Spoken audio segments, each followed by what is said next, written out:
Hello, humans. This is not your power report. This is uh retrospectives, Dan and you. I guess I'm still trying to figure out what I'm doing this, but yeah, this is a more casual thing. It's relaxing on this Sunday. For those of you who have been like, I think at least discounts with Rogan have been like, hey, what have you done recently with streaming? And I'm not sure my computer is handling it, and that is why. Um, yeah, that is because my computer cannot really handle running this game that I like to play all the time and doing any sort of stream. So right now it's paused and I'm doing some StreamYard stuff to get this little banner off because the stream has started. But yeah, I have a city right here.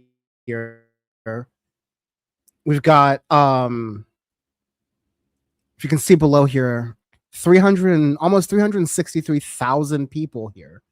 I have a bunch of different neighborhoods and suburbs. That is a traffic accident on fire, but someone's going to figure that out. There's a bunch of dead people, but that just kind of happens in city skylines too. It's not my fault. It's just, the fact of life. People are asking for jobs. I don't care because I'm a tyrant, but I'm running the city off of the city simulation off of unlimited money. Just because I want to design a good system, not necessarily a profitable system in this case. But I've done different versions of this game where I've tried to do the opposite thing, where I try to work within the game's restrictions as far as budgets go to make as logical of a system as possible. So, yeah, I want to play more of this game, but I can't because it makes things very, very choppy on the streaming end. So I wanted to have that there.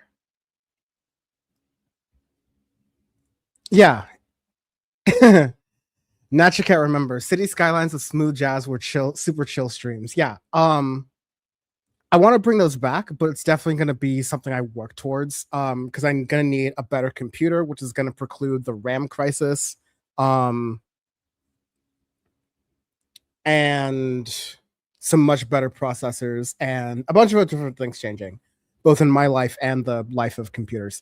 But anyways, thank you all for being here. Kat, good to see you again. Hello, Looney Tunes. Great to see you as well. Paige Larson, good to see you. Hello. I feel like it's been a minute. I'm happy you're here.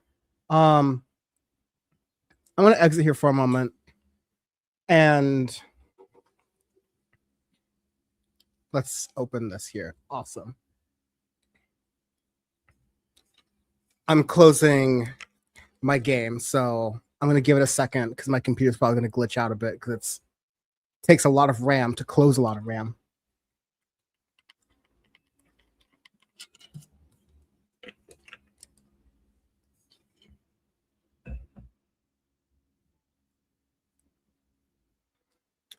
But yeah, I have a number of things that I want to play here. Last night, Sachi and I were on here. It was a great stream. We were talking about Ro Khanna. We looked at Ro Khanna's interview on Higher Learning and how we kind of deduced that he's first of all not going to have a chance of winning the primary. It doesn't look like. There have to be a lot of wild things to change, and like American politics is not unknown to wild things, so that X factor is always going to be there. But he seemed pretty boring. He seemed pretty moderate in practice, despite his progressive sounding affiliations and a couple of things he's done here and there. He seems to want to take all of the risks of being an issue candidate, of someone who may not necessarily win, but who has an opportunity to change the narrative while they are running.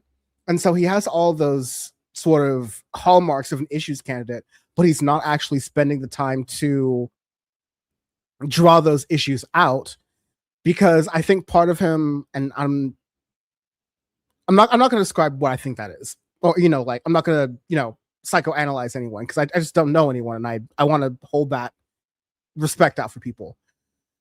But I don't think that for all of the hedging that Ro Khanna does, it is going to pay off for the type of constituency he's trying to run.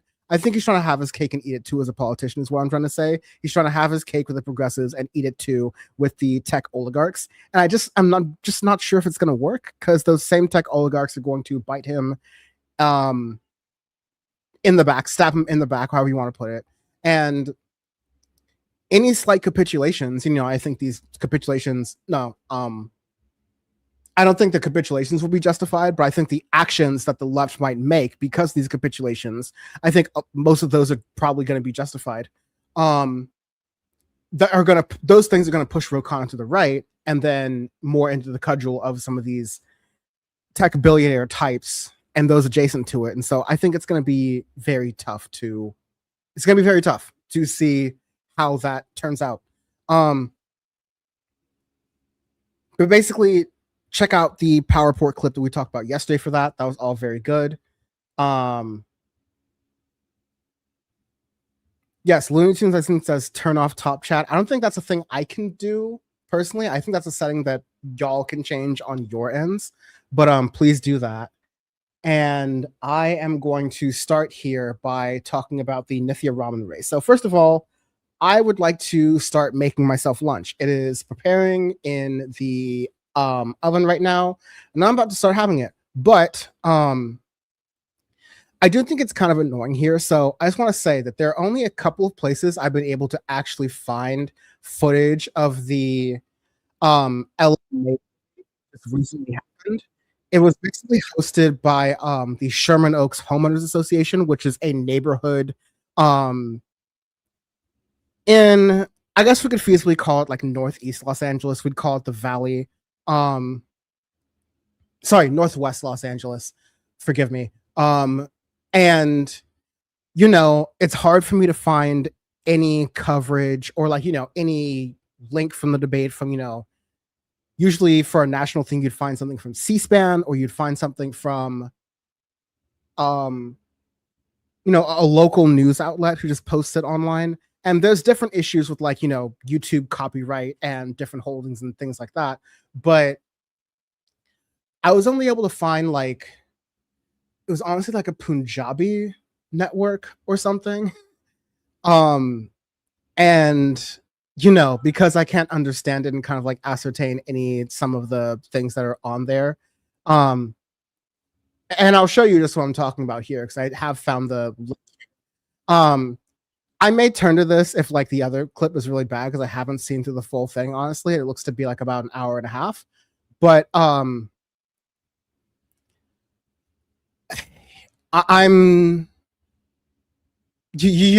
actually have nothing really to say, because there's basically just these two random networks, and there's nothing really to say anything necessarily bad about any of these networks.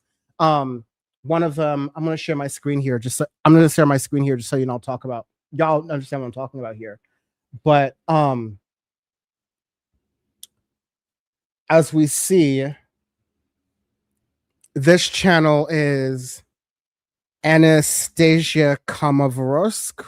So it seems like sort of a spammy channel. I'm not sure. I don't want, again, 234 subscribers. That could be just a normal streamer getting out there. They have the footage already, so that's something interesting and kind of cool.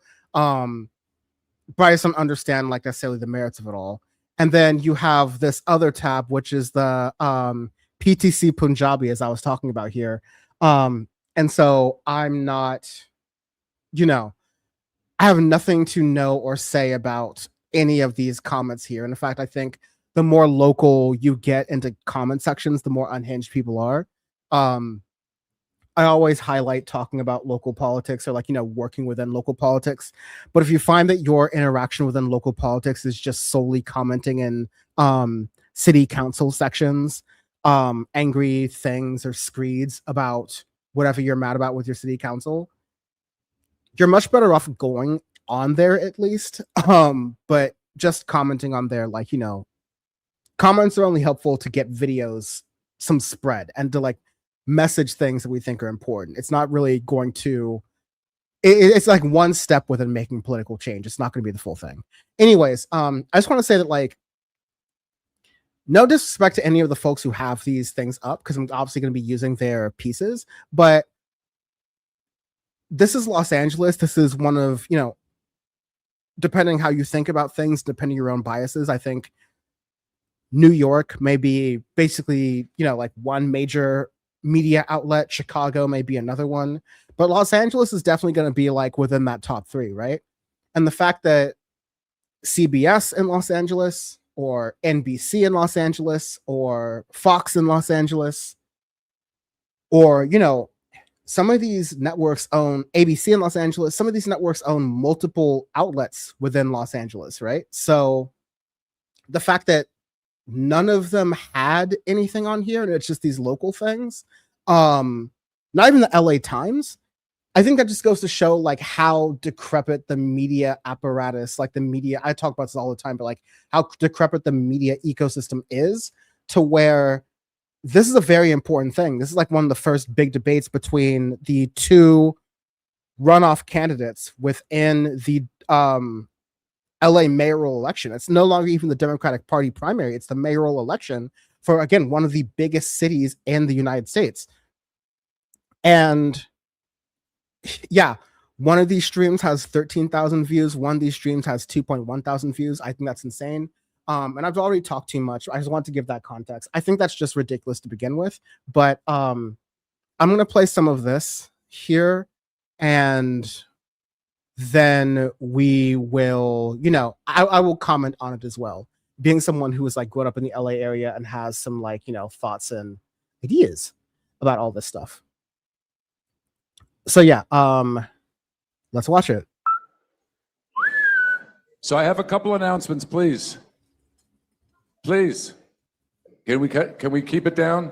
If there's somebody talking next to you, will you ask them to keep it down for a second? Thank you, everybody. So first of all, I think this is just the beginning part, so I'm gonna like speed through this a little bit here. And yeah, I do want to play this probably like 1.15 speed as I was before. So yeah, that all being said, let's run this here. Oh, my name's Matt Epstein. Last half straight, okay, live on LAS, NPR radio. It's being broadcast live. It's going to be an hour and a half straight, okay? Okay, so LAist, which is it's basically related to the Los Angeles NPR station, National Public Radio Station. So public radio, KCRW, I think is the call sign out there. And so they have it, but I wasn't even able to find that link anywhere, just doing a basic Google search. And so maybe NPR is taking a long time to do this. I don't know why, but I'm glad we have it from these other outlets here. So because of that, and I think this person's basically just talking through like, okay, like, just this is a debate. It's going to be live. Be careful about it. There's going to be some people, I think from a neighborhood, moderating it. Let's run through it and see what's happening, rather. And we can do one quick shout out for this great panel. We have Phil Schumann, Larry Slade, Howard Katzen, and Tammy Shear. Let's hear it for these guys. That's the loudest you guys can be tonight, except when the candidates are introduced. Okay, so. Hello, everybody. This is the Sherman Oaks Homeowners Association. This is the Sherman Oaks Homeowners Association monthly meeting. Thank you, everybody, all here in the audience for coming. We have hundreds of people on our Zoom call tonight as well, 700 people on Zoom. Hello, everybody at home. We are also broadcasting live on NPR Radio, LAist, and we got a lot of the press here, so welcome, everybody. So I do want to go ahead and you guys already know the ground rules. We're here to hear Karen Bass and Nithya Raman tonight.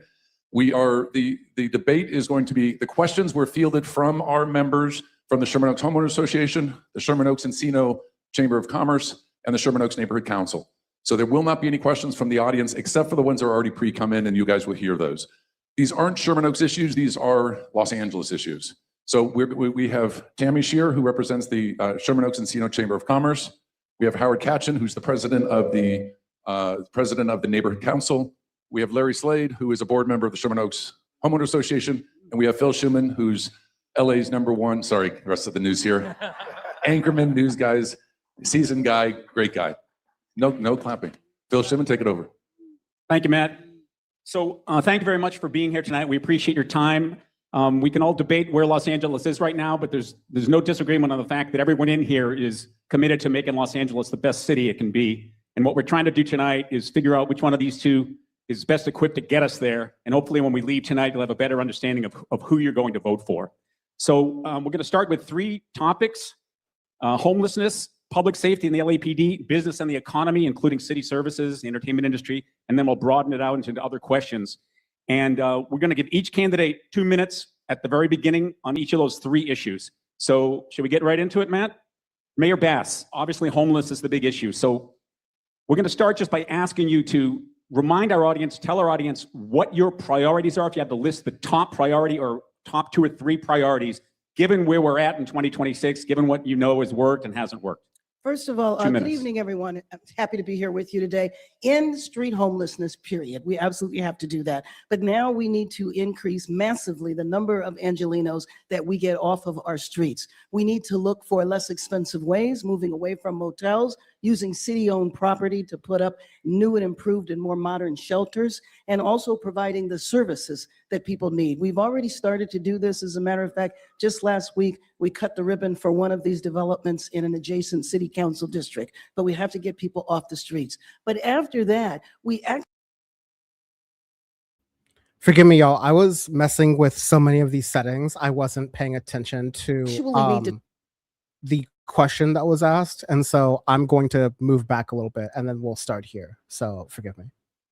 Very beginning on each of those 3 issues. So should we get right into it, Matt? Mayor Bass, obviously homeless is the big issue. So we're going to start just by asking you to remind our audience, tell our audience what your priorities are. If you have to list the top priority or top 2 or 3 priorities, given where we're at in 2026, given what you know has worked and hasn't worked. First of all, good evening, everyone. I'm happy to be here with you today. End street homelessness, period. We absolutely have to do that. But now we need to increase massively the number of Angelenos that we get off of our streets. We need to look for less expensive ways, moving away from motels, using city-owned property to put up new and improved and more modern shelters, and also providing the services that people need. We've already started to do this. As a matter of fact, just last week, we cut the ribbon for one of these developments in an adjacent city council district, but we have to get people off the streets. But after that, we actually need to transform the entire system. The city needs to be in control. Right now, one of the fundamental dysfunctional features of the system is it's governed by the city, it's governed by the county, and it's governed by LAHSA. So for example, the city gets people off the streets and into housing, but LAHSA and the county controls who moves from shelters and interim housing into permanent housing. The other thing the city and the county, the city and the LAHSA control is the services. So in other words, the county controls the services, and you know, and everybody in here knows, until we address drugs and until we address mental health, we will not be able to end homelessness in the city. That is absolutely an imperative. Given that the county and LAHSA determines who gets the housing, what that means is that sometimes they put people from neighboring cities in housing that the city controls, that the city pays for. And so we absolutely have to get the services. If the city controls the system completely, we can have our own contracts with federally qualified health clinics to get people the health care that they need, especially in terms of drugs and mental health. I believe in ending street homelessness, period. Thank you. Okay, so I'm just gonna say that, and I've talked to different folks. I talked to Jason Miles, I want to say, from This Is Revolution a while ago. I think members have access to that. About the LA homelessness situation, and I've constantly referenced, I think, We the Unhoused podcast with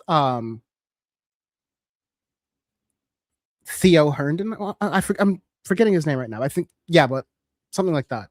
But with We Unhoused podcast in Los Angeles, covering a lot of these issues. And I think Los Angeles and LA County, first of all, don't kind of like the great PowerPoint rule of you don't want to try to make too many comparisons between American United States national politics and the politics of anything happening in any other individual country or anything happening globally. I think a very similar thing applies between don't try to apply New York politics to Los Angeles politics, because these are fundamentally different areas and fundamentally different cities and fundamentally different dynamics and fundamentally different government structures.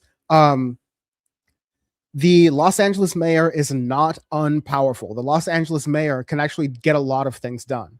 But the city council people within Los Angeles, and the fact that Los Angeles is, as a city, such a weirdly shaped thing, but the things that we culturally understand as Los Angeles also include parts of their own cities, such as Glendale and Burbank or West Hollywood or Santa Monica or Long Beach or Compton. Like, these are their own areas, but they still have to coordinate with, you know, tiny little bits of Los Angeles City proper, but definitely at least Los Angeles County, the whole thing.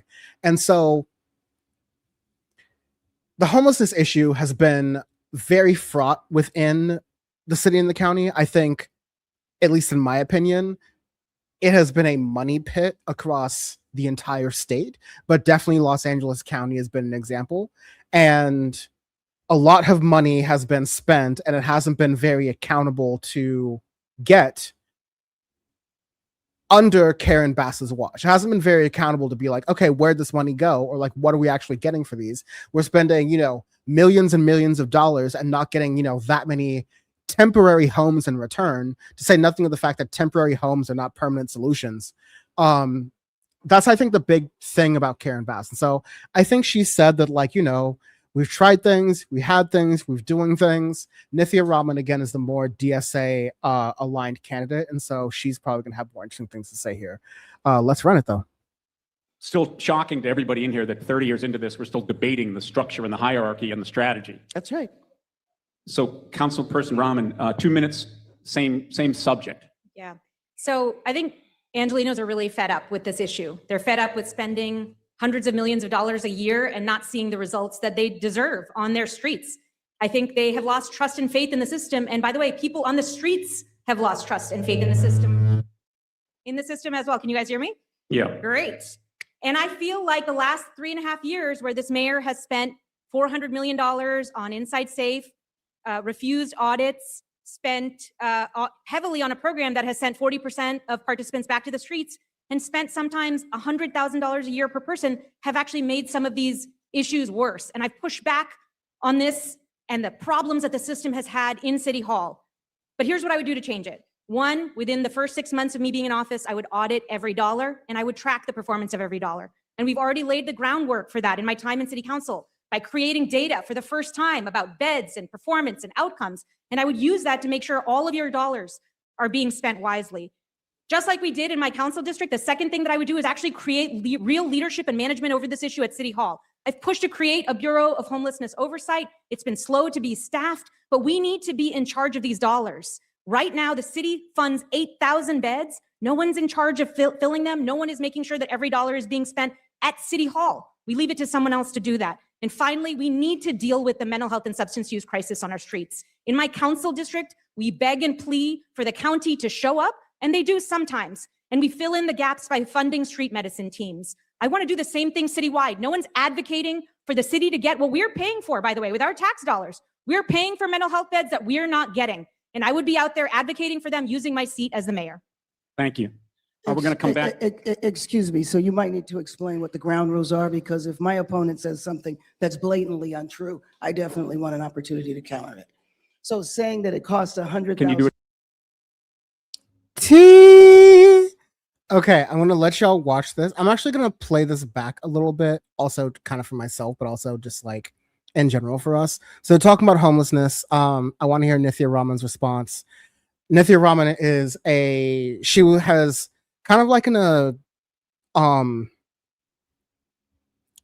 guy from Michigan, Abdullah Syed, kind of in a similar way like him. He's definitely like, you know, has some roots in DSA. DSA people like him. Nithya Raman in Los Angeles I think has previously been endorsed by DSA to be one of the city council people for Studio City, North Hollywood, I think Sherman Oaks, that kind of area, which kind of makes this relevant here. Don't quote me on that because I'm not sure about Sherman Oaks because the areas are always changing, the neighborhoods are always changing, and like I said with LA, some neighborhoods are neighborhoods, some neighborhoods are cities. It gets interesting. But Nithya Raman has been someone who has not only had a history of being a scholar when it comes to urban planning. I think she went to Boston University. I think she also went to schools in India and learned a lot of these systems and has very advanced degrees in these things. And so she has her own record on the city council for the area of the city of Los Angeles proper that she represents. Being on the city of Los Angeles sort of city council, she's had to work with the mayor, who has been Karen Bass, and that has been, at times contentious. So we'll continue about this and we'll go there. And just to come back here really fast. Natriket, I just got that Angelinos means LA citizens. Yes. Los Angelesites does not exist.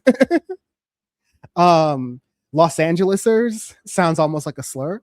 So no, Angelinos is what you generally call people from, I'm not going to get too deep into hood politics, but that's generally what you call people from the Los Angeles area. What counts as the Los Angeles area, that's for a different conversation. But Angelinos is for, citizens of the city or area of Los Angeles. After this, as I'm getting my food ready, I'll show you a map of Los Angeles to show you why this is so complicated. If you're not from there, you don't know. But if you don't know, now you know, which is also a phrase from Los Angeles. Anyways, continuing. I'm going to go back here. 2 minutes of structure in the hierarchy. Thank you. Drugs and mental health. I believe in ending street homelessness, period. Thank you. Shout out to the guy in the corner who's holding up this. Shout out to the guy in the corner who's holding up the sign. So, Councilperson Raman, 2 minutes, same subject. Yeah. So I think Angelinos are really fed up with this issue. They're fed up with spending hundreds of millions of dollars a year and not seeing the results that they deserve on their streets. I think they have lost trust and faith in the system. And by the way, people on the streets have lost trust and faith in the system. As well. Can you guys hear me? Yeah. Great.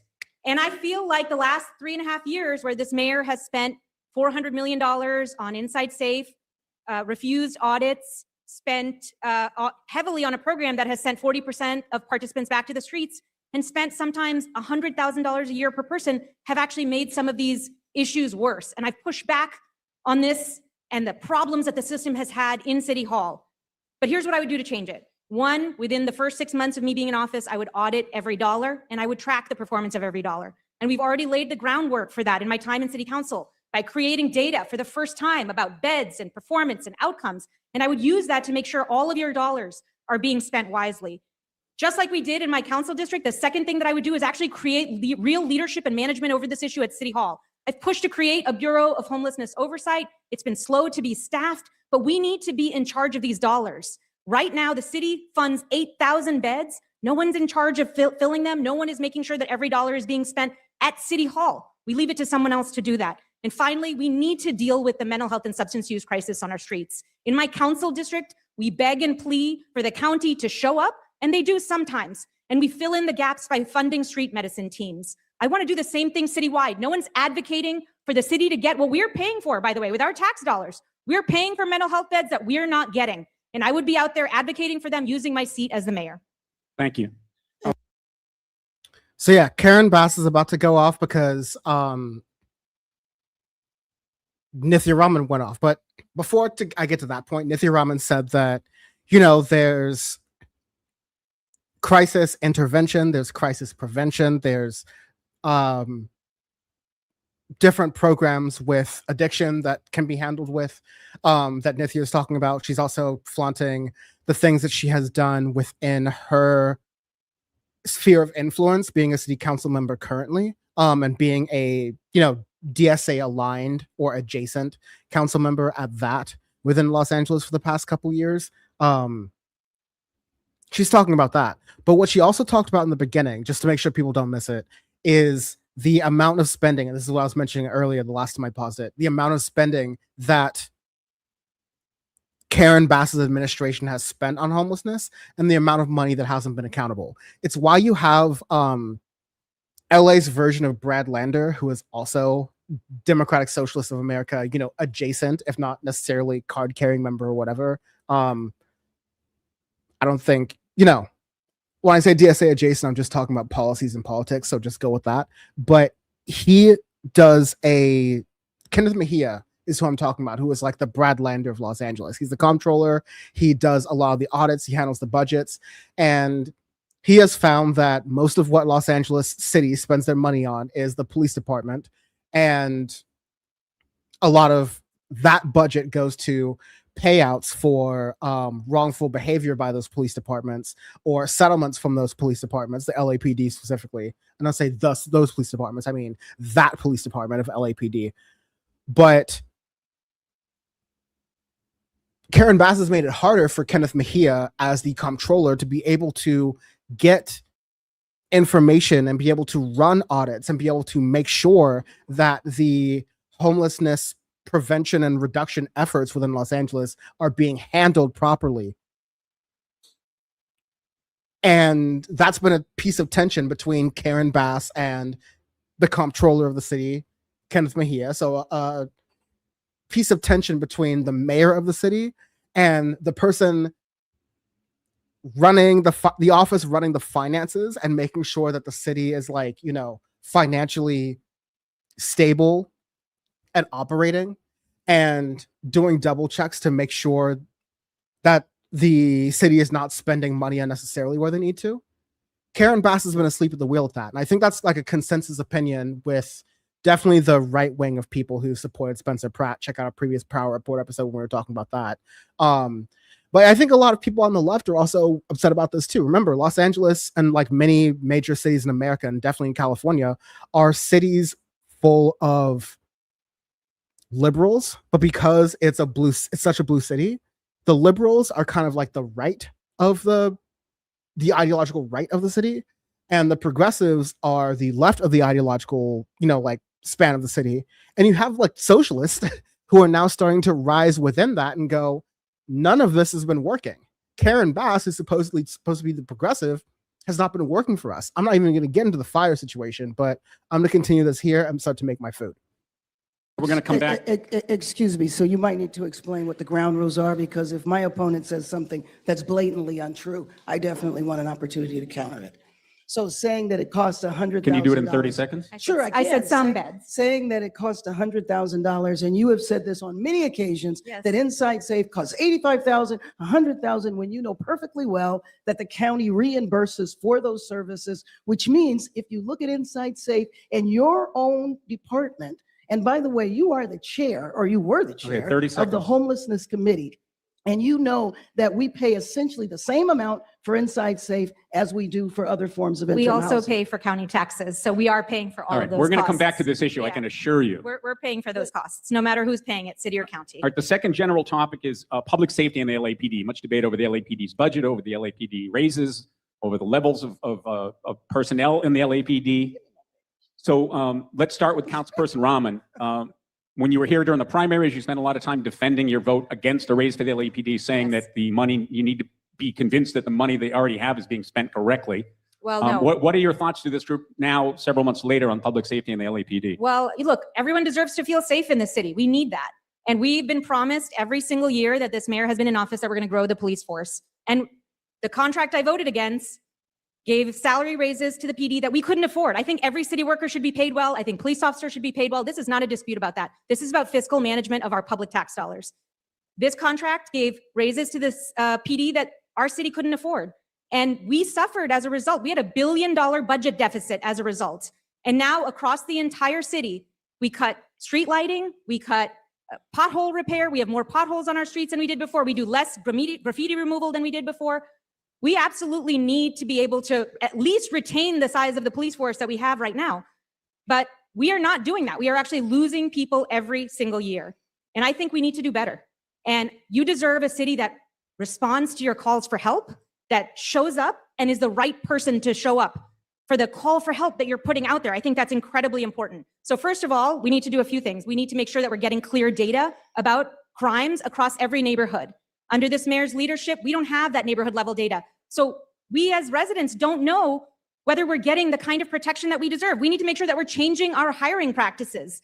The last 2 recruit classes have had less than a third of the total capacity that they could. We can have 60 in each class. We have 20 in the last one, 17 in the last one, because our city hiring and personnel programs, which she's promised to change, have never been changed. But we also need to make sure that for all of those calls for service, where we don't need armed officers to go out, that we're actually building out a citywide system, something I'm deeply committed to doing. I've created a plan for doing. We can take thousands of calls for service off of LAPD's plate and make sure that the entire city is safer. Do you want to follow up on anything she said, or would you rather I want to follow up on just about everything that she said.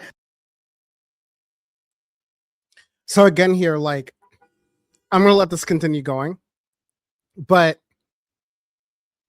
there isn't, this is a woke 1 versus woke 2 kind of conversation, although it's not being said out loud. And I appreciate that's not being said out loud, frankly. And I hope the debaters in the checks notes, Sherman Oaks Homeowners Association debate, I hope the debate moderators don't take it there. But this is a woke 1 versus woke 2 conversation, in that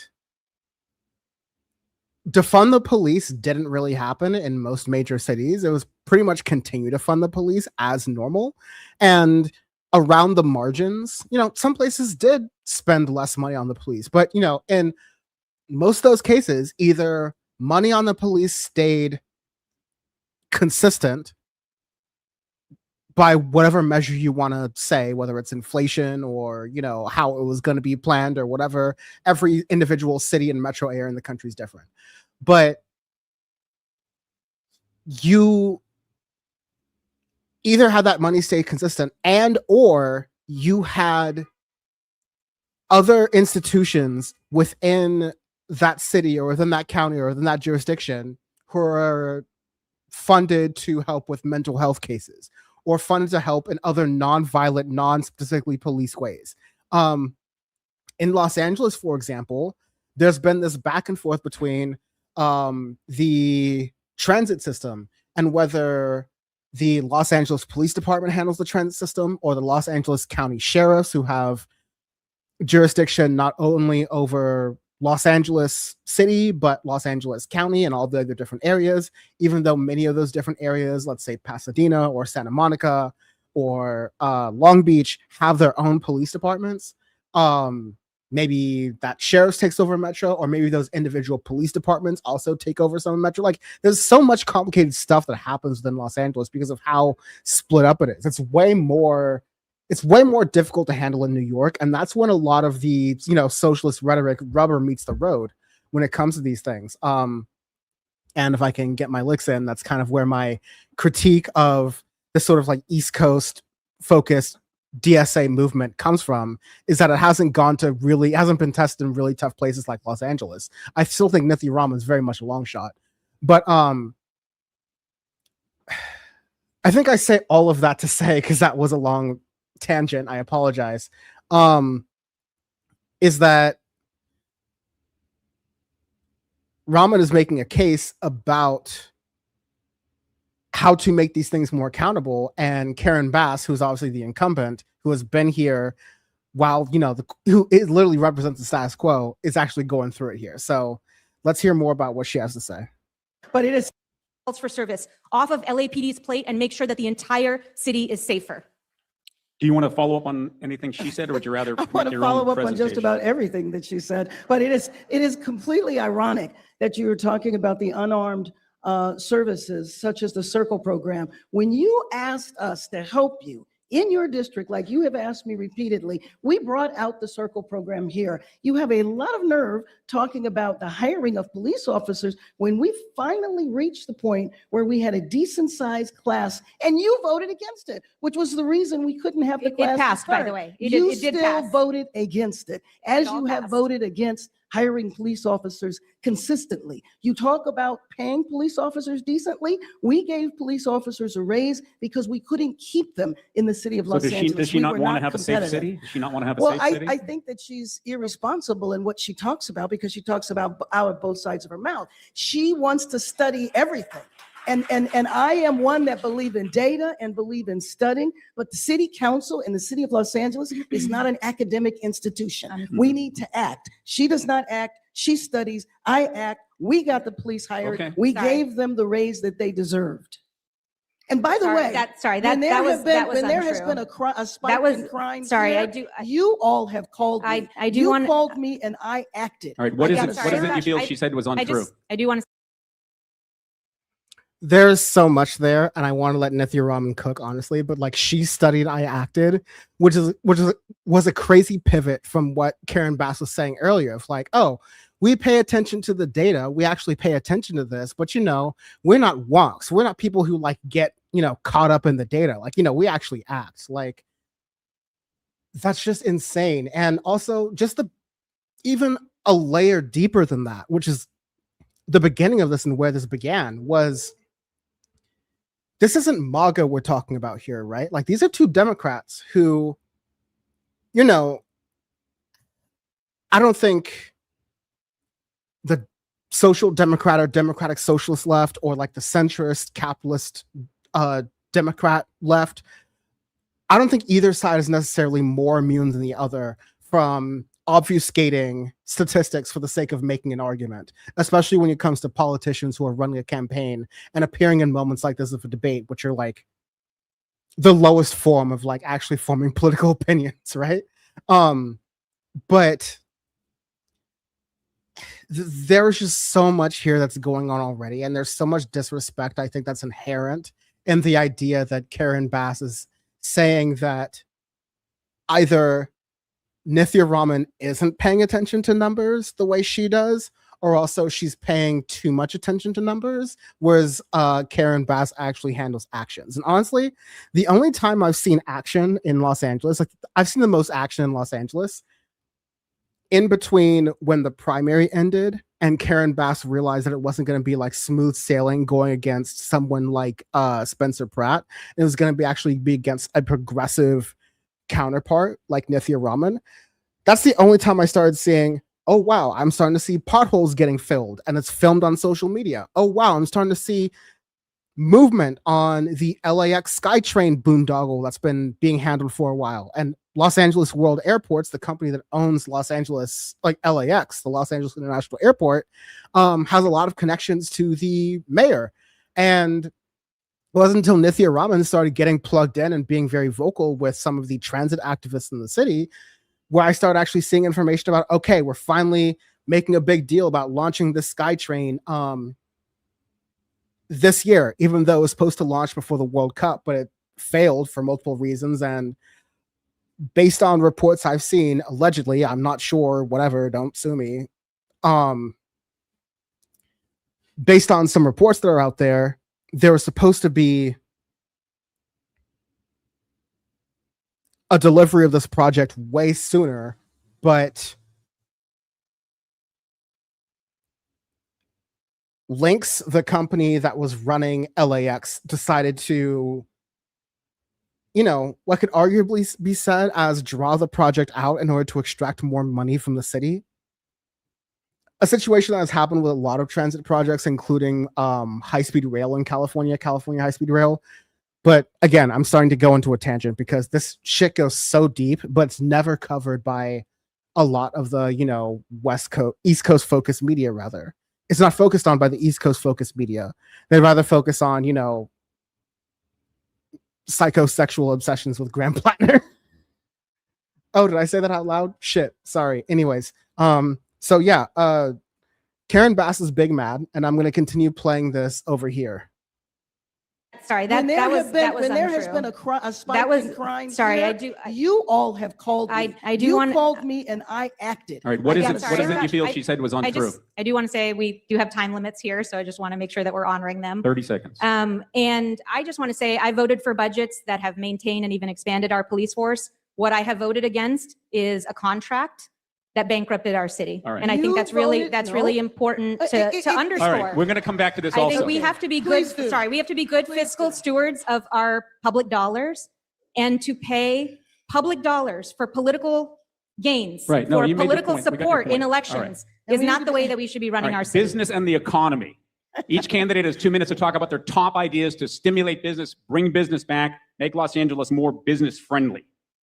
Let's start with Mayor Beth. Sure. Well, I started working with the business community 5 years ago, and they had specific suggestions for why it was so difficult to do business here. I put those in the form of an executive directive, and in that executive directive, it ordered departments to make it easier to do business. We appointed a film czar because filming in LA is obviously our critical business. So our film czar provides concierge services for anybody that wants to film here. We've also reduced the price of filming. So if you ask me for things that I would do in addition, we want to have a centralized development services authority. Because right now, to develop anything in the city of Los Angeles, you have to go through 12 different departments. So this centralized authority would be the lead agency. So you only need to go to one department. We also Why need don't to we have that expand. already?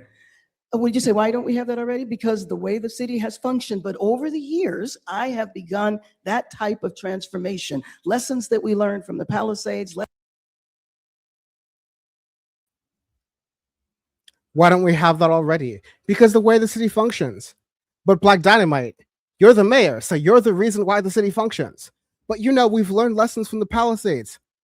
But Mayor, you were the mayor during the fires in the Palisades, not to mention the Eaton fires, which affected a more, working class neighborhood, not just the Palisades, which is the reason why people hear about it the most, because a lot of Hollywood white wealthy types were the ones who lived out there.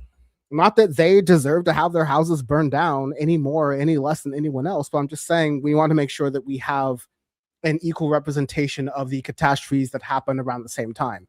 Catastrophes, both of which that, this goes into that interesting thing of what counts as Los Angeles City versus what counts as Los Angeles County. But I think no one is happy with how Karen Bass and any of the local officials handled that situation. And most of all, they're not happy with the utility companies that are out there. Southern California Edison, when we're talking about the Palisades and Eaton fires, but also when we're talking about other fires throughout California, you're talking about Pacific Gas and Electric Company, PG&E. And on the last stream where I was talking with Sachi about, let me try this one more time. On the last stream, I was talking with Sachi about the higher learning interview with Ro Khanna and how I didn't feel like he was going hard enough, especially when he was flexing so much of his California bona fides. I don't think he was going hard enough with the issues that you've seen in California to be able to extrapolate them to the issues that people have with utility companies all across the country, not only with them price gouging people, but with their lack of updating infrastructure, creating the kindling literally for these unprecedented natural disasters to become monumentally, property destroying disasters spawned on by climate change, but also spawned on by capitalist neglect. This is something I say all that to say, again, Karen Bass has been very ignorant to all these different things. I'll also say here, because I've been pausing it in ways that will, make Nithya Raman's argument seem better. I don't think Nithya Raman did very good in this debate either. And we'll see more of that here, but I'm going to let this play. And also, again, get my munch on, baby.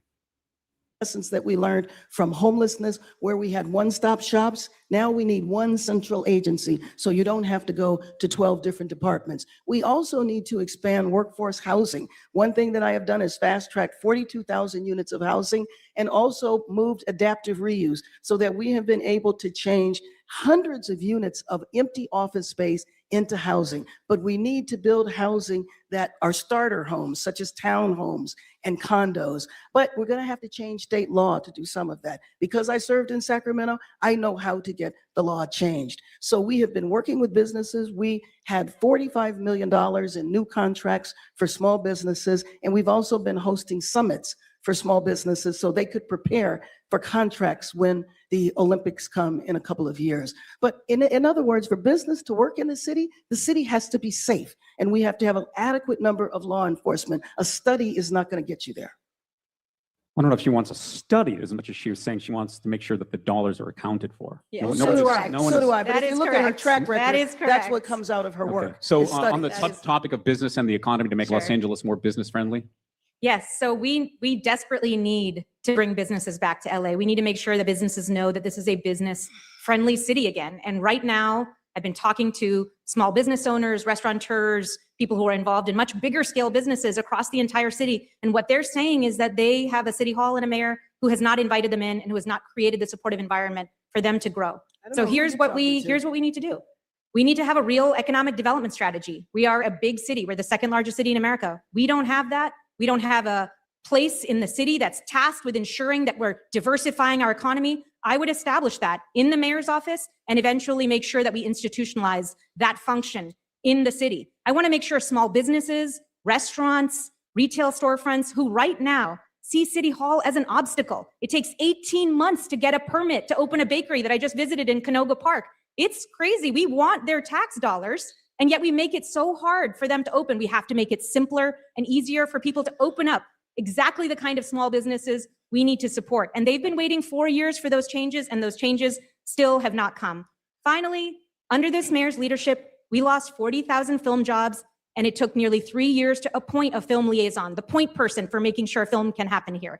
And we need a tax credit and advocacy in Sacramento for the kind of tax credit that is the same that Georgia has. That's the same that New Jersey has. That's taking jobs away from here. A tax credit with no cap that accommodates above the line. This is the kind of tax credit that Angelenos deserve, and one that I would be the loudest and strongest advocate for. But Thank you know, you. she's going to be the strongest and 30 loudest. seconds if you would, She's going to be please. the strongest and loudest advocate for something that you have been on the city council for 6 years. You've been in City Hall twice as long as I have. I realize you want to pitch yourself as somebody from the outside, but where were you? You introduced no motions for the entertainment industry. I was in Sacramento advocating. As a matter of fact, I did the first tax credit when I was Speaker of the House. You were nowhere. Even when it came time to vote for the entertainment industry, you walked on votes. As a matter of fact, I believe you have missed several thousand votes because you don't show up to work.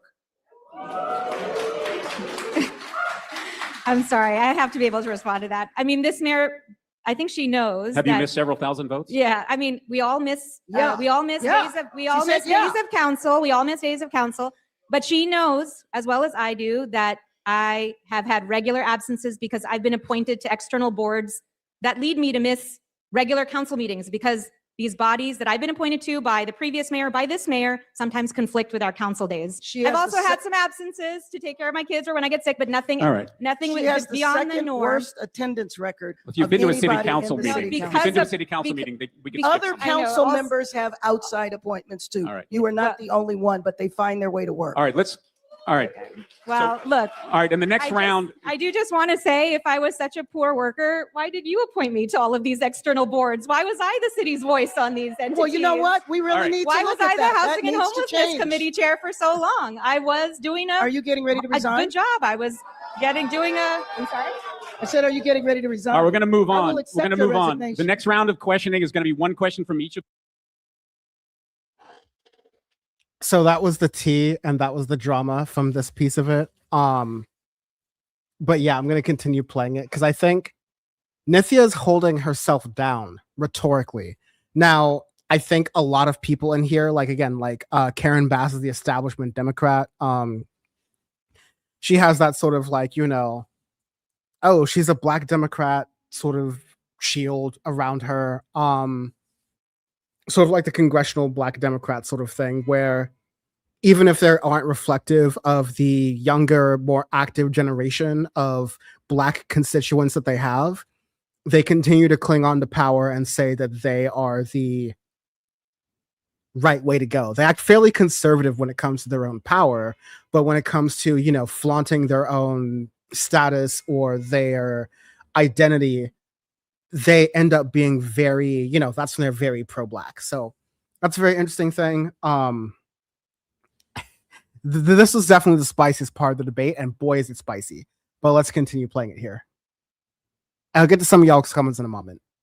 the four of us, and I'm going to go back to the homelessness issue. Yesterday, the city council voted 10-3 to end enforcement in 4118 zones, the special zones around schools, parks, worship, institutions of worship, and so forth. We talked about this before. Yeah. Councilman Raman and Soto Martinez yesterday said, I didn't say anything yesterday. it's because, Yes. but he said essentially it's ineffective because you're shuffling people from one location to the next.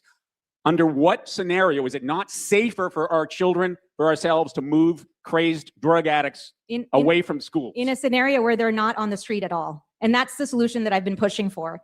This particular resolution, Right. at its most effective, uses scarce city resources to move an encampment 500 feet down the block. I think we can do better. We can use our scarce city resources to actually end homelessness. We can end street homelessness. In my district last year, we reduced street homelessness by 49% over the past few years that I've been in office. We've reduced tents, RVs, and encampments in our district by 70%. This is possible to do, but we have to have a bigger imagination than thinking that the best that we can do in Los Angeles is to think about which block an encampment should be on. We should be removing encampments from our streets completely. We have every tool and every dollar we need to do that. Where did the 49% go specifically? They go into shelter. They go into, we have, sorry, this is my time. Yeah, sir. litter. Yes, you got to let me answer, Mayor Bass. We have You gotta- four shelters across the district and we put people in there. Inside Safe has come into our district because we've begged for it. We have begged for it.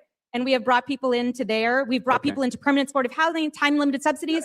We've applied for multiple grants and gotten it from the state government. So you to get more challenge the shelter beds in our 49% street. figure. No, I don't challenge the 49%. The question is, who did it? The 49% was done by Inside Safe. No, She had sorry. encampments I'm so off sorry. of the No, no, no, no, 405 no, no. freeway that No. we removed. had- The encampment on the, wait a minute, now it's my turn. But you were The interrupting me encampment the whole off of time, the Mayor Bass. 101 freeway was removed by Inside Safe. We've had, You have had encampments. You also have no problem with encampments being in front of schools. absolutely And not. We you don't have have any said so. encampments near schools in our district. you don't There have were when I encampments first near- started. See, this is the issue, is there that the were- audience doesn't know who to believe. And Well, they don't have a lot of confidence in either of you have the definitive plan. Now, I know this is an issue that is the Yes. most complex in our Yes. society. And I don't expect you to say by next week it's going to be resolved. Well, But I- the thing is, we can't even agree on who's done what and what the numbers are I'm and s- I- who has actually, the we- best approach. And we that's have- why people here feel the disconnect, because Yes. you're not listening to what they're saying. No, we They don't are. want homeless encampments in front of a no, school. I don't. And And there they are understand- none in my In district. your district, but There we're are talking none about in my citywide. district All right. because This is- we did the work. This isn't Sorry. going to be a debate on just on homeless. We got to move on to Larry Yes, I Slade just from do want to Homeowners respond to Association. one thing that you said. Very because, quickly, Yes, very quickly. because homelessness actually went up citywide Right. in the rest of the Because city. we It all went have so much 8%. confidence It went in up the, in the 8 last account. It doesn't matter. Those are the numbers that we have. Those are the numbers that we have. It went up 8% citywide. And it went down in my district. All right. Inside Safe is a citywide program. Well, that's It why you're can't- running for mayor. It can't go up across the entire city and the mayor is not to All right. blame for it and go down in my district, but the mayor can All right. take credit All for right, it. let's- It doesn't okay. make sense. The math does not add up. Okay. The math does Larry not Slade add from up. Sherman Oaks Homeowners. We do need to move on. I'm going to change the subject a little bit. I'm going to ask you both a question about zoning and land use. And I'm going to give you a hypothetical. Sue and Tom have owned their single-family home in Sherman Oaks for 30 years. They raised their kids there and plan to retire there. Their block sits within a half mile of a transit stop on Ventura Boulevard. Under a new state law, a developer can now build a multi-story apartment building on the lot next door. No public hearing, no city council vote over the objection of every homeowner on the block, because Sacramento has overridden the local zoning that used to protect that neighborhood. Yes or no, and then please expound. Do you support the state having that authority over our neighborhoods? And was it a good idea to abrogate local control over zoning? Who are you talking to? Mayor. Sure. Do I support that? No, I do not. And I do not support Sacramento and telling us what to do. Here's the thing. I think that those laws make sense for some cities, but in our city where we So here's the thing. What Karen Bass is describing, I want to say it's like SB 79, or at least what like the Sherman Oaks folks are describing. And this is basically like a NIMBY versus YIMBY sort of debate. So we're talking about urbanism here. And basically, this is a bill that I believe was passed, via California's Democratic ballot proposition system. And I think it was approved in the past elections. I want to say like 2024.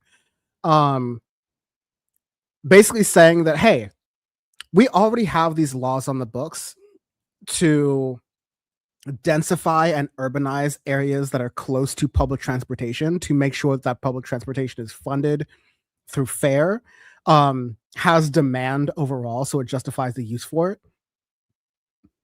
And like there's been the situation where a bunch of cities within California, especially within Orange County, which is like the conservative part of the Los Angeles metropolitan area. It's a different county. It's the one that borders it along the beach to the south and the east. But this is a problem that goes all the way up to San Francisco as well, where there are these laws about how certain areas are supposed to densify, but cities and people who are not in my backyard or NIMBYs are fighting different efforts and initiatives to try to make sure that you have more densifying, more building of housing, which should hopefully, along with other policies and incentives and, schemes, essentially, make the cost of housing, or at least forget the cost of housing, because I think it's a very capitalist way of looking at it, but like make housing accessible, whether it's through a combination of cost incentives and programs and just the overall supply and demand, making the amount of housing go up so that the cost of housing goes down, along with all these plans and incentives to pull that to fruition. These are so that's the argument that's happening here. And when you're arguing against this, not only are you arguing against what, at least to my understanding, what California voted for, but you're also arguing for the not in my backyard position. Because Sherman Oaks, for example, is a very dense part of Los Angeles. The 405 sort of like area, one of the most congested freeways in Los Angeles, the northern edge of it is Sherman Oaks. And so there's a lot of people who live there and they commute through this like terrible, constricted 1 hour to 2 hour sort of choke point within the city in order to be able to get to their jobs, to be able to get to their homes, to be able to get to other places where they have to go to network, just to be able to have fun, to go to the beach, to go to the valley, like whatever they want to do. And there's a totally different conversation, as always, take a shot for that, about what the LA Metro Transit Authority sort of thing that exists out there is doing to handle all those things. Again, shout out Nandert, who has worked with Nithya Raman on a lot of these issues with transit policy. Nandert has a YouTube channel, Nandert, Nandert. Nick Andert as well is how you can find him. But you will see, even through Nandert's work, that Karen Bass has worked to appease powerful people who are constituents within certain neighborhoods where transit projects are happening, versus the overall greater good of the Los Angeles, city region, which the mayor is definitely directly responsible for, but also the metropolitan region, which the mayor may not be directly responsible for, and the city council may not be directly responsible for, but they contribute substantial amounts of economic activity through the entire Los Angeles city and county and region. So yeah, check out Nandert's work for that. YouTube.com/Nandert. He's the best one doing Los Angeles transportation work in the game. Let's see how this continues here. Yo, we're 26 minutes in, and I've already been talking for an hour and 18 minutes. I gotta shut up and eat, which I'm totally fine to do, but let's watch this. This is such good though. The entire this is good shit though. To make room for 500,000 units. We are very committed to building housing. But what I learned from you all when I was running, what the Sherman Oaks Homeowners Association does, I think is a model for other places in the city. You do not want high rises in your single family streets. But what you do say that you welcome are homes built on the commercial corridors. I think that the best way to get housing built is when you build it with communities and reach agreements with communities, as opposed to Sacramento saying this is the way it has to be. Okay. And Mayor Bass, a quick follow-up. You asked Governor Newsom to veto this law, SB 79, and he refused. And So I was right about SB 79, holla at your boy. But also, I think what Karen Bass is describing is the regional thing. Like, yeah, I think a lot of urbanists would love to tear up single family areas and turn them into multifamily things.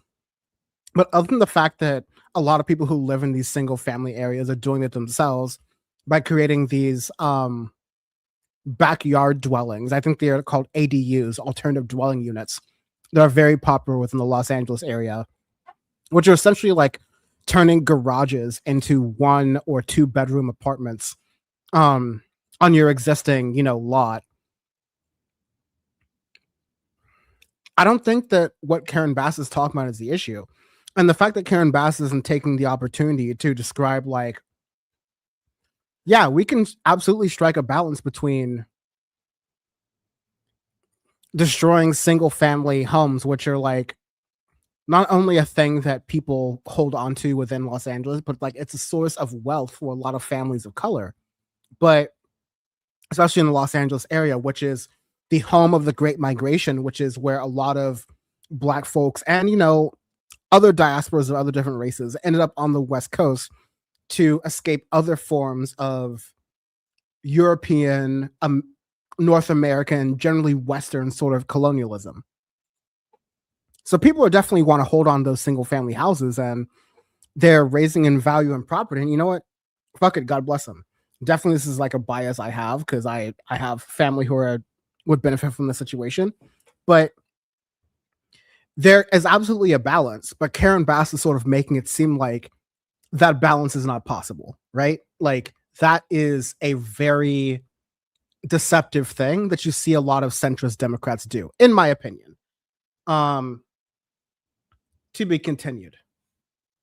It's in effect now. What we ask Housing built is when you build it with communities and reach agreements with communities, as opposed to Sacramento saying this is the way it has to be. Okay, and Mayor Bass, a quick follow-up. You asked Governor Newsom to veto this law, SB 79, and he refused, and it's in effect now. What will you actually do as mayor to stop it from coming into force in LA, since you don't have the power to repeal a state statute? What can be done? So what could be done is in the next session, you could have a carve out. You could have a carve out for cities that have already demonstrated their commitment to build housing. And our city has been exemplary in that. Again, in my time, 42,000 units of housing, affordable housing, hundreds of vacant office spaces turned into housing.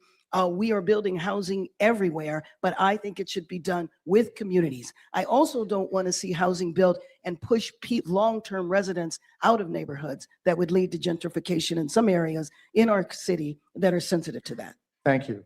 Council member, same question. Yeah, so I don't think the state should have to do our work for us. I really don't.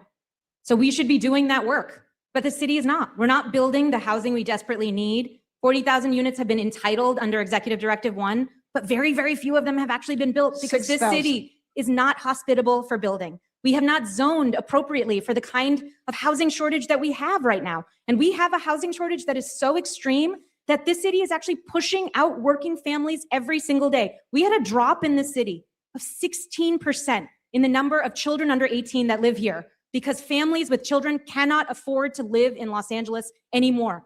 We have to solve this problem. This is a massive problem for the future of Los Angeles. This is a massive problem for our region's resiliency. So let's actually plan for it. Let's have a planning department that does the work to actually build these units, zone for these units. And once we do that, Sacramento will not impose their will on us anymore. But you say that we shouldn't allow the state to do the work for us, but they have done it for us. Because we're not doing it. Do you support the laws that they've passed? We can actually put forward, instead of just saying no to SB 79, here's what I wanted the city to do.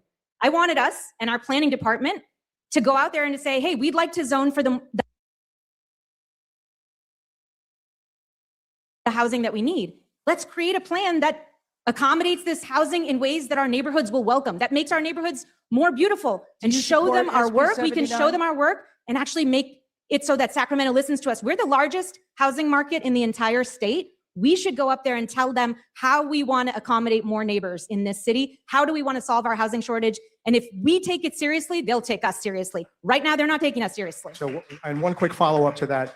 United Neighbors created a plan to oppose SB 79 and to propose building density along transit corridors. My understanding is that you opposed that plan and supported SB 79. No. If that's not the case, please correct us. I had proposed a slightly different version that would, but the city did not do a plan that would accommodate what SB 79 wanted to do. We had to come up with something different. The planning department, by the way, still has the time. So you didn't ask me this, but if I'm mayor, what I will do is actually work with the planning department to ensure that we're meeting the requirements of this law, but in ways that neighborhoods will welcome those changes, in ways that actually preserve what we love about our neighborhoods while still bringing in more neighbors. That's possible to do. It takes real work, and that's work I want to do. I am an urban planner by training, and I love thinking about cities, and I love thinking about what makes them magical. All right, Howard from Sherman Oaks Neighborhood Council.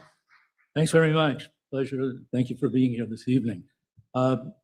We've talked about housing, talked about homelessness. Let's talk about something that's at the root of any and all things that happen in the city, and that is spending and budgeting. Because many taxpayers argue that the Los Angeles does not have a revenue problem, it has a spending problem. Do you agree or disagree with that statement? And then please identify at least 3 examples of waste, inefficiency, or duplication you would eliminate to restore public confidence in City Hall. Either one can take it. Well, I believe that we have both. We have a spending problem and we have a revenue problem. We absolutely need both in the city. In terms of what I would identify as problems, I think in a lot of our departments, and this is something that we're beginning the process of, a lot of our departments are continuing to administer programs that are old, that are out of date, that should be ended. And unfortunately, because when a program is started, there is nothing in place to evaluate it and to say that this is no longer needed. They just continue on and on and on and continue with that staff. What I want to see happen is that we end these programs. We evaluate the ones that are not working anymore. We end them, not to get rid of staff, but to reassign staff, because clearly we need more staff out there providing basic city services, such as installing the 60,000 solar lights to move us away from copper lights in the solar lights so that they're not being stolen anymore. Great. Yes, please. Great, yeah, and I think, yes, we absolutely have a spending problem at the city, and one of the big reasons that I ran was because I think so much of the spending in our city is politically motivated. We put money towards big projects like the expansion of the downtown LA Convention Center, which is supported by downtown business interests who are then funding Mayor Bass's campaign, but we're now paying out billions of dollars, hundreds of millions of dollars in debt service every single year for the next 30 years. And the city then has to come back to homeowners to ask for more money for fixing streetlights. Here's 3 places I would cut. I think we need to do better liability management. We have huge liabilities. We don't have a handle on them. We don't have a single person in the city who's supposed to be managing our liabilities, and liabilities have ballooned. We need to take charge of that. We need to reduce that across every single department. I also think we can certainly improve our homelessness spending. There's duplicative spending that's happening. There's spending that's happening, as I mentioned, in the Inside Safe program, where we're spending huge amounts of money for motel rooms that we can be Okay, Tammy from the chamber. Could I respond, especially what you said to about the convention center? Can you do it in 30 seconds? I can. Los Angeles, the nation's 2nd largest city, needs a convention center to attract conventions. Since we have started the building, the expansion of the convention center, we have 15 new conventions that have already signed up, and it hasn't even finished being built. We need to bring that in. We need to act. Big ballroom energy. Not only is LA Live and the LA Convention Center and the Staples Center, I'll never call it Crypto.com Arena, but LA is a confederacy of cities. So Pasadena has a convention center, and Santa Monica has a convention center, and Burbank has a convention center. Long Beach has a convention center. Playa del Rey has a convention center. Inglewood has a convention center. West Hollywood has convention. Most of these places have multiple convention centers. So, God. And the last thing I want to say here is that as I enjoy this burger, which is delicious, there are, I accept the framing of do you believe that the government is overspending in Los Angeles? And what are the 3 things you would cut? On the national level, I don't like that framing because I think the government should be spending money on different things. And I accept those things might be expensive, but I think that those things are fiscally responsible in their own ways, whether it talks about healthcare and how a national healthcare system is going to be more economically efficient than a privatized healthcare system, or whether you're talking about cuts in any number of different ways. I think the Pentagon, which has not passed an audit in a very long period of time, doesn't necessarily need to be given more money in a blind way. But I still have to say, Los Angeles is spending too much money. You look at socialists, again, like Kenneth Mejia, rather, who has looked within the budget, and it's like, yeah, we're spending all our money on the cops. And the cops doing things wrongfully and us having to pay out lawsuits is basically sending the city on a fast track to bankruptcy. And so that's based on what our, admittedly pointed, but factually accurate comptroller is saying. And so until Karen Bass actually addresses those things versus doing what she's been doing this entire time, which is defunding the comptroller's office, I'm not really going to trust anything she's saying here. But let's go back to the footage. Don't know why I did that, but let's go. Yeah, Karen Bass is saying, oh, Los Angeles needs a good convention center. We have like 20 convention centers in the Los Angeles metro area. We have multiple airports in dense areas. Like, no one wants to go to anywhere in New Jersey for a convention, even though New Jersey has a very good airport, like as far as like worldwide connections. People on the East Coast want to go to LaGuardia because you can. Otherwise, it's JFK or nothing. Los Angeles has airports of places you want to go. Even like Irvine, which is not a place you necessarily want to go or enjoy. There's so many convention centers there, in addition to a lot of tech companies that are out there. That's totally justifiable too, and that also works. So Los Angeles does not have that problem. And yeah, I think an albatross that I keep bumping into is that Los Angeles needs like a broader and more thoughtful, sort of like more connected sense of government with its region, because not just the city, it's also the region and the county. But, I would love for a candidate to get to that once they get elected, but there's so much shit you have to go through before then that I don't fault Nithya Raman for not mentioning that right now. Convention center We have to one. attract. But I will also say, because I was super last thing, because I was comparing Nithya Raman to Ray Wong, I want to say, because she was running for mayor as well against Nithya Raman. Nithya Raman, while boring, is not necessarily more or less enthusiastic than like Ray Wong, and also is phenomenally more knowledgeable about these things than Ray is. So I'm happy that she is here, even though, she may not be the strongest candidate. I also don't think that Ray being here, whether or not she was pretending to hold it close to the chest and like trying to know things, which I don't think was her talent, or trying to be a firebrand, which I don't think would have worked here in this like Sherman Oaks Homeowners Association debate that you can't even find on local media. I think Nithya Raman's the best case situation we have right here, even though the situation is not great. And I think that just says a lot about the state of California politics, which I hope to talk about a little bit more in future episodes here. But let's continue. Conventions since we have started the building, the expansion of the convention center. We have 15 new conventions that have already signed up, and it hasn't even finished being built. We need to bring that in. We need to act like we are the next nation's second largest You're city. not going to put gold leaf This is on a it. $3 billion project. We're going to be paying $100 $3 million, billion $100 billion, $100 million a Hey, year didn't call on you. while we're going out to the Okay, let's residents. move on. All right. Go ahead, and let's let Councilperson Raman start the answer on this one. Okay, just across the parking lot from here, La Fogata Restaurant has been serving our community for 50 years. So now an unpermitted street vendor is operating in the parking lot and selling tacos. How is that fair to an established local business that pays rent and taxes and complies with health and business regulations? Shouldn't LA County require street vendors to meet the same health and safety standards as brick and mortar restaurants? Great.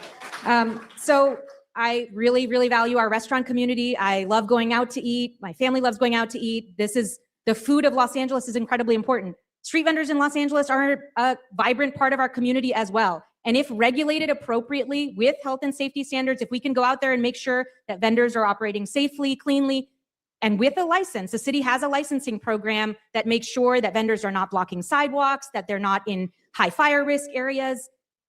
I believe the two can coexist in LA and actually make this city better. Different people go to different places to eat. The market is segmented by customers. People want to go out and eat. Her question is that they're not being regulated. No, They're not there being is regulation. permitted. We need to do that regulation appropriately. And I think that gets to the question of departmental efficacy. The mayor manages departments. I'm running because I want to make sure our departments are doing their jobs. The mayor is the CEO of the city, and the city needs to function for everyone, including for vendors and for restaurants. There's actually no one out there regulating them.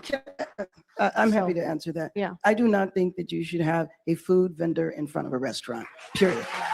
You should not do that. I also think that we can do better by our street vendors, and I know that there is a pilot program right now. I would like to see street vendors move into brick and mortar facilities so they can be restaurants. I would like to see them regulated in a way that they're in certain locations. I understand that people need to survive. People who have difficulty finding work need to do that. You know, my time sure goes by awfully quickly. I don't know. I barely get a couple of words out. But anyway, I think you've asked a straightforward question, and a straightforward answer is that you really shouldn't sell food right in front of a restaurant. And you can move that person so that that person can have a living, make money, but not right in front of a restaurant that discourages patrons. I'll say in my experience in LA, like I see food trucks open when restaurants are closed. And there's many reasons for restaurants to close, right? You know, like a lot of restaurants, you know, after COVID changed a lot of their hours. And yes, COVID is not over, but I'm talking about the lockdowns, as most people colloquially do. Like, let's just understand that. But I've found, and I thought this was just like a deal where a restaurant closes at like 8, 8:30, 9:30, 11, 12. And then you have a food truck that pops up there and they handle the shift that handles after the restaurant's closed. And, you know, if the restaurant wanted to, they could just, you know, open a burrito spot that is a separate part of their kitchen, or like use the same kitchen. And that gets to be open from closing time of the main restaurant all the way until 2 a.m. or 3 a.m. or whatever the permits allow. What I mean to say is this isn't a problem. And, you know, a lot of problems in American politics, especially on the left, have to do with like a level of imagination that liberals and centrists don't have. This isn't even a big, like this problem's already solved. Some of the best burritos I used to get used to be in the parking lot of an auto shop, but the auto shop would be closed around 6 or 7 p.m. And so I think the owners of the auto shop made a deal, like, you know, maybe they paid some rent or whatever, which is great because this auto shop was in an expensive part of the city. It didn't always used to be that way, but now it is. And so leasing out for a certain, you know, subleasing out for a couple of hours a day, this space to be able to run a business that you don't want to run because you're already tired of running your business. Like, you can do this another time. This is ultimately like the robo-taxi argument that make your car work for you when you're not using your car. Like, a lot of these things exist and have some salience. So yeah, the idea that basically Karen Bass is a NIMBY and she's playing into these solutions like, Yeah, I know that people are reactionaries and they're reactionary NIMBYs, and they don't like that you have unregulated business here. Like, it's very easy for LA to regulate food trucks. They do it all the time. And what is most the case where these trucks are operating when other businesses in the area are closed down, so they have the most business anyways, leave them alone. And when you talk about, oh, let's get these people into businesses, oh, and the most expensive real estate in the country, you're really going to do that? I don't believe him. I honestly don't believe him. From going in, just like you shouldn't have encampments in front of restaurants or in front of schools. You just should not do that. We have to end street homelessness, period. Thank you. Our next question for Councilwoman Raman. Why is it that none of your colleagues on the city council, including other DSA members, have endorsed you for mayor? Well, you know, I did run at the last minute. Many of them had endorsed this mayor beforehand, including me. I had also endorsed this mayor before I ran. And when you're a council member, you have to work with the sitting mayor in order to get what you need for your constituents. That's what you need to do. That's the truth of it. But I wasn't endorsed by anyone before I first ran for office. And when I came in, I was able to work really productively with my fellow council members, have had one of the most productive legislative careers, changing tenant protections for the first time in 40 years, significantly protecting millions of renters, changing redistricting to make it not corrupt. We passed that. And then you voted for it when we put it on the ballot. We've passed big legislation, and I've worked closely with my other council members to do it. And I'll continue doing that, whether I stay a council member or whether I become mayor. Mayor Bass, you have a response to that? Yes, I One minute. do. She has no support from the council members because nobody can work with her. That is a problem. She didn't, the people don't want to be on her committee. As a matter of fact, your committee met today. You called the meeting today. It was your last meeting, and you didn't even show up to your last meeting.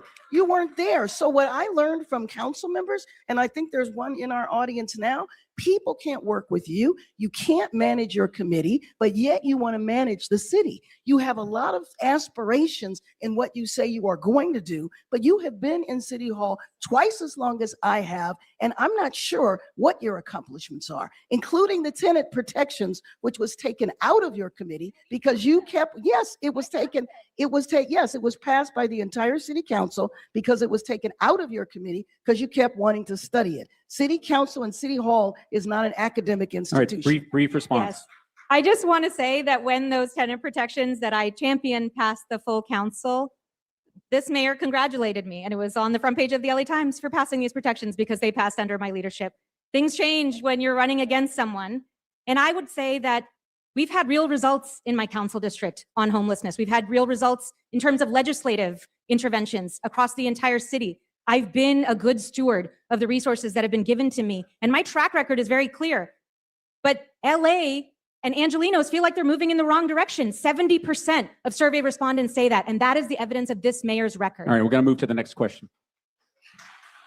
Thank you. I'm going to loop back to the homelessness issue, but specifically with regard to mental illness, and I have another hypothetical for you. John is a 52-year-old homeless veteran who lives on Ventura Boulevard. He's an alcoholic with serious mental illness, and he has refused inside safe housing, refused treatment, and has cycled through 5 5150 holds, released back onto the street every time. Right now, he's screaming incoherently and threatening Alice, an elderly passerby. Alice is afraid. Yes or no, should John be forcibly removed from the street right now? If yes, what then? So I think there's two pathways for someone like that who is deeply mentally ill to be removed from the street. And those are pathways that have happened in my council district. We've worked to get people who are unable to take care of themselves into involuntary conservatorship. And we've worked with people in Sherman Oaks to get people into involuntary conservatorship. It takes a long time. You have to work with the county. The county never shows up. You really have to advocate for it to happen. The other option is that that doesn't happen and people who are in that situation get arrested and they go to the largest mental health facility in LA, which is our Twin Towers jail. Those are really the pathways that people with deep mental illness follow. And we are doing our absolute darndest on our district streets to make sure that people are getting into care, whatever pathway it may be. We call Department of Mental Health every single day. We have weekly meetings. We have a caseload, and we're trying to push them along that pathway, but it is a long process.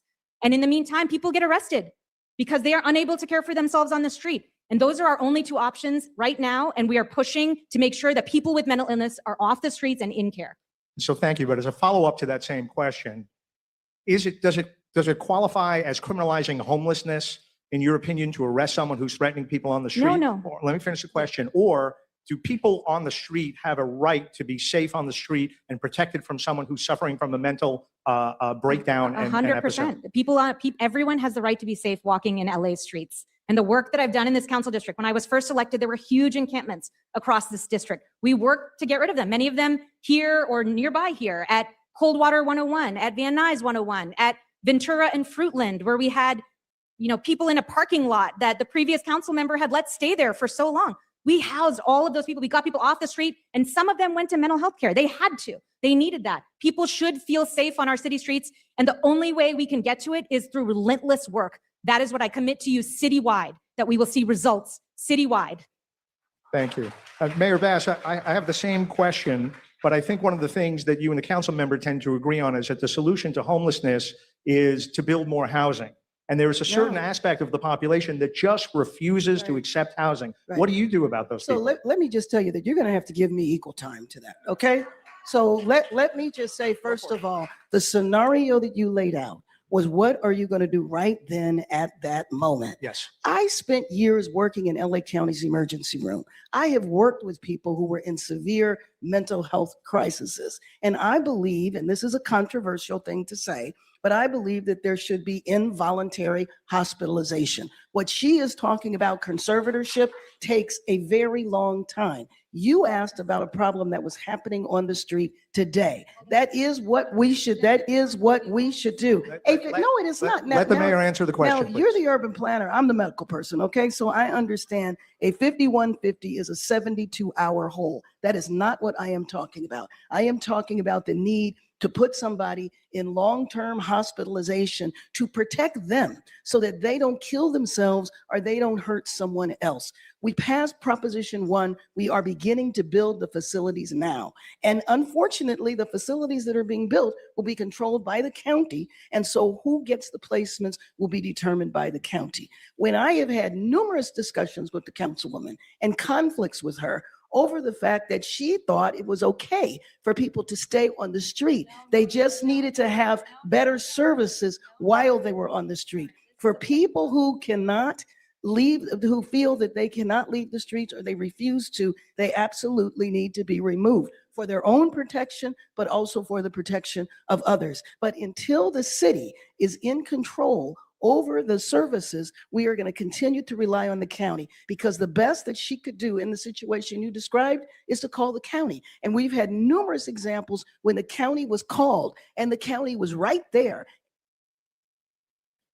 Okay, thank you for that answer. I have a quick follow-up. How do you get around the problem that the county is responsible for enforcing these issues? What is the workaround for that? What's your solution? Sure. Well, ultimately, it is state law. And again, because I'm just gonna say, like, Karen Bass has been working the rats this time, and she's been talking so much right now. Like, I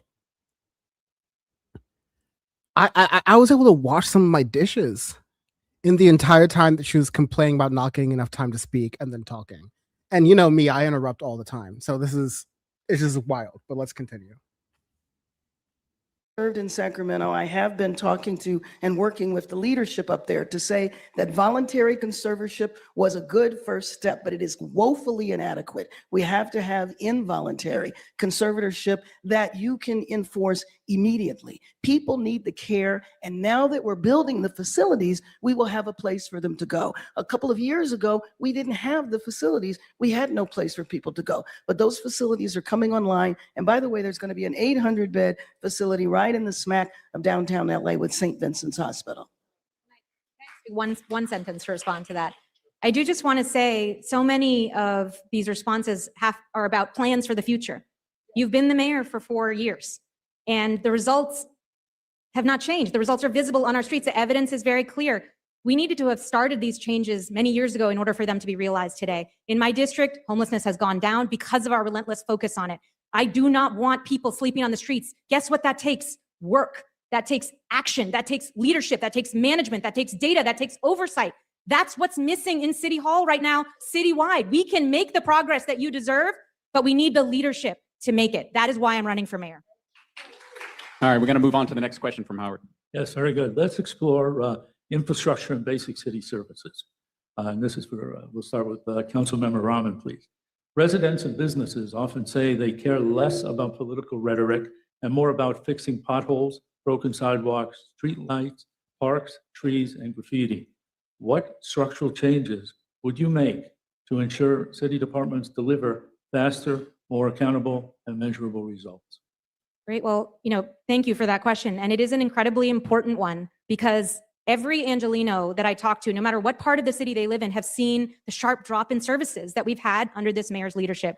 And that is because of disastrous fiscal mismanagement at the city that has spent money for political support rather than for what Angelinos need, which has resulted in things like streetlight repair, 30,000 streetlights being out across the city, and streetlight repair going from a month to repair a broken streetlight to now over a year. Fewer potholes being filled than ever before, fewer streets being repaved than ever before. This is a major, major problem that we absolutely need to improve on. Here's one simple way in which we can do better. The Bureau of Sanitation had extra funding given to it by the voters, but we don't have what we had in the Garcetti administration, which was oversight. We didn't have metrics about where we're actually filling potholes, picking up garbage, where garbage is on our streets and how quickly we're picking it up. It was a program called Clean Stat. It was dismantled, not put back, and now we have a city that's dirtier. I would use that kind of management to make sure that we were delivering services better for Angelinos. Yes, Mayor Bass? Yeah, let me just say that when the budget is put together, the mayor proposes the budget to the council. The councilwoman has been active in that process and had many opportunities to deliver on things that she is saying, considering that she has been in the council for over 6 years. She talks about leadership. She is the leader, or I would say was the leader, on homelessness and housing. You have lots of plans and lots of ideas, but have done very little. You talk about what has happened in your district. It did not happen alone, but that position is a citywide position of which you did very, very little. I will say that it took my administration to move from copper lights to move to solar lights. The city was continuing to replace copper lights over and over again. We are installing 60,000 solar lights right now. In the years before I got there, we could have done some of this, or I should say you could have done some of this. By the way, the nation's second largest city has never had a comprehensive infrastructure plan. We started 2.5 years ago developing that plan. We need to make some changes to the charter in order to implement that plan. Yeah. And I just would like a little response to that. I do just want to say that I'm one council member among 15. I put forward motions, but the mayor is the CEO of the city. And sometimes when this mayor talks about how much power I have, I feel like she fundamentally misunderstands the power of the mayor's seat. When you have power, but you don't use it, it looks like you don't have that power at all. But this is a powerful mayor. The mayor hires and fires every department head. The mayor sets the priorities for every department. The mayor writes the budget. The mayor signs the contracts. The mayor is a powerful figure. And you have to use that power to advance Angelino's interests. That's what I want to do. That's why I'm running. All right, let's move on to Tammy. So Mayor Bass, when issues arise in our community, we've been able to reach out to you or your office, and you've made yourself available to meet with residents and local businesses. Councilman Raman, many organizations and constituents in CD4 feel unheard and believe their concerns are not receiving equal engagement. I mean, as a chamber, we've been asking for a business walk for 4 years. It's been, we haven't had one with you. We haven't had one with you. Our local restaurants. I've done business walks in Sherman Oaks, but anyway. Okay, our local restaurants and businesses I've done multiple business walks. Our local businesses have city, in the bid. not feeling that way. Yes, Okay. sure. So in what ways will you both commit to being accessible and engaging with all constituents, including those who may disagree with you? Well, I have, I've engaged with many residents across the district. I've also engaged with this community. I've come to meetings here. This is my 5th Sherman Oaks Homeowners Association, just debate. And I've come to this association. I was at Sherman Oaks Neighborhood Council just 3 weeks ago or a month ago. And I stayed for an hour and a half answering questions, giving out certificates. We have organized numerous events in the park in partnership with the Neighborhood Council, including movie nights, concerts, and we do a huge amount of case management. We help to bring the historical site at Corky's and make sure that that had real historic preservation and opened quickly. We worked with the Conservancy and others to ensure that that opened. And now it's a benefit to the community instead of a blight on the community as it was for a very long time. We've worked with business owners across the district to make sure that when they met a city that was resistant to the things that they needed, whether it was al fresco permits, whether it was appointments with DWP, our office was there case managing them. And I make that same commitment as mayor. Okay, you mentioned al fresco. Christy Vega of Casa Vega contacted your office several times regarding permits needed to open her new restaurant patio. After being unable to get the issue resolved, she reached out to Mayor Bass, whose office was able to help get the matter cleared immediately. I would also request that we ask some other business owners whether I've been a good partner to them, because I have. Ventura Place businesses where we installed string lights. I just think that, you know, we have been a good partner to businesses here. We've been a strong partner to businesses here. We've addressed homelessness along Ventura Boulevard. We've shown up for our business community, not just in Sherman Oaks, but across the entire district. And we've really, really made a big effort to make sure that businesses who are dealing with bureaucracy that they did not deserve actually got the responses that they need from the city. And that urgency is felt by every single staff member in my office. You want a rebuttal? Hold on one second, I'm sorry. If there's shout outs, I am going to ask you guys to leave. I'm keeping an eye on the folks that are doing it on both sides, please. We have a lot more questions to go. Thank you. Yeah, let me just say that for the last 4 years, I'll say, look, and also be honest, like, I agree with Nithya Raman, but she's not having the best debate performance here. I think a lot of this is the aspect of, like, this is a Sherman Oaks Homeowners Association debate. So a lot of these confrontations and debates are very personal with business owners within this area. I think it's pretty clear. I think it should make sense that Nithya Raman does have some jurisdiction over this area, at least. But yeah, I think to answer some points here, because honestly, like, I don't know if I'm going to make it to this whole thing. It's kind of tiring. Machika says, I wish Nithya had more zingers. Definitely agree. A lot of HOA questions, as Pinkerbell had mentioned earlier in here.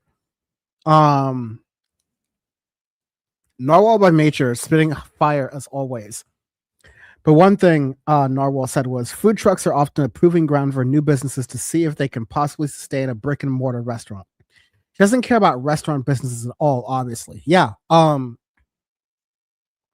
There's even a thing in LA where, like, they're trying to crack down on restaurants that came out of people's, like, you know, they would basically take orders online and then cook them in their own house. And then, you know, many of these places would have permits to be able to do this and sell commercially out of their home kitchens, and do whatever, like, cleaning things happen to, like, go through that and go through whatever certifications required that. Some didn't. And so I remember throughout the 2020 to, like, 2024 period, a lot of businesses went under because they weren't 100% complying with these different things. But yeah, like, getting a brick and mortar restaurant in Los Angeles is hard. And even if you finally make it through all of the expensive permitting and the building and the contracts and the labor and all of that other different stuff, and the non-financial things like the emotional labor, the physical labor, the psychological labor, the familial labor, like all that different stuff that you're, like, pushing on to get this restaurant done. If you're not sure what I'm talking about, watch The Bear. After all of that, you're still having to struggle through all these other different things. Yeah, it's very clear that Karen Bass doesn't understand a lot of those features there.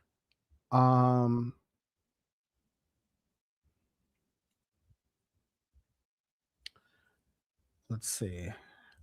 Looking here, like I said, I'm very ignorant to whether there's a big Punjabi population out in Sherman Oaks, but Pinkerbell, in Texas, those kinds of places are called cottage food businesses. Yeah, like, there needs to be a way for businesses to build, and this is not just to food. This is to Hollywood. This is to small businesses in tech, and this is to small businesses in, there's a burgeoning medium-sized car design and rocket building sort of thing happening in Los Angeles. You have Honda, Toyota, Porsche, Ford, a lot of major companies having big design labs in Southern California and the Los Angeles area. You have a lot of medium-sized rocket companies, the ones that would compete with some of the bigger ones that are like NASA contractors, like your SpaceX's and Blue Origin. I was gonna say like Amazon rockets, but no, it's Blue Origin. Blue Origin is, I think, to have some bases in the Los Angeles area. SpaceX definitely does. Virgin Orbit definitely does. There's some other companies like Vast. You have some car startups like Slate, Rivian, Tesla. Like, everything's out in Los Angeles. Don't mess with us. And yeah, there's a lot to happen here. So, like, yeah, I think a lot of the critiques here is that, like, Nithya should have more zingers, and I definitely agree. But I also don't think that, like, this is, I think on the national level, Sherman Oaks would consider themselves to be very liberal, but they're actually extremely conservative on like a global sense of things.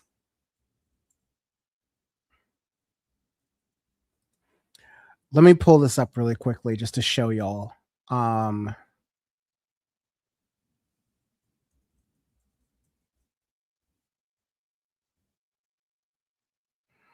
So Sherman Oaks. If we are, let me turn some of the stuff down really fast. If we're looking at the Los Angeles area in general, Sherman, like, this is all Los Angeles, like the city of Los Angeles is this weird gerrymandered, like, you see these red dashes around here that go around West Hollywood and Beverly Hills, which are two separate cities. Kind of has edges around these neighborhoods, like, or cities rather, like Alhambra, Monterey Park, Montebello, Commerce. It does extend in this big valley area over here. We have the neighborhoods of Van Nuys, Winnetka, individual cities like San Fernando, but you also have neighborhoods like Granada Hills, Pacoima. I'm not going to go through all this, but, like, Los Angeles is a big thing, but also it sticks throughout down here. So, like, the areas of Santa Monica that aren't claimed. So, like, Playa Vista, South Central Los Angeles, that is Los Angeles, despite Inglewood and Compton being separate cities. Torrance, Long Beach, Bellflower, separate cities, all within Los Angeles County, though. So it's a big area. And like I said, sometimes you can be talking to people who, like, live in this corner where, like, Culver City is right here, and you have a lot of big studios like Amazon and Apple. YouTube or Google is not too far away from here, from Playa Vista. And all these places ambiguously are like neighborhoods of Los Angeles, or they are their own cities within Los Angeles, or like they're neighborhoods within Los Angeles and they're Los Angeles proper. Like, there's barely any difference between Fox Hills and Ladera Heights, which are neighborhoods within Los Angeles, right? Versus Culver City, which is its own city. Very little difference between El Sereno or Sierra Vista over here and Pasadena, which is just like, right up here, or South Pasadena, which is technically different from regular Pasadena. Like, this is Bam would be so sick of me right now, and I'm sick of me right now, so I'm going to stop here. And may also start to end the stream because it's been a lot. But what I mean to say through all this is that LA is big. Their jurisdictions are small, or like, the mayoral jurisdiction or like the Nithya Raman City Council district is small. But just by being in these places, you connect to so many other different neighborhoods that you have to have those connections in order to be able to get things done, to make things work. I think Karen Bass might win just because, like, Nithya Raman, wow, she's right. DSA's infrastructure is just not that great in Los Angeles for many reasons that I think are the fault of DSA and not embracing some of the, large nature of the city and making the right inroads with people of color and other existing activist groups that do the groundwork there already. Yeah, I think there's a lot of lessons to learn between, say, New York City DSA, which definitely isn't perfect, but, has gotten a lot of tangible gains within the system that they're working in, versus Los Angeles, which has both a more difficult system and a more fractured DSA. So, yeah, again, shout out to this channel.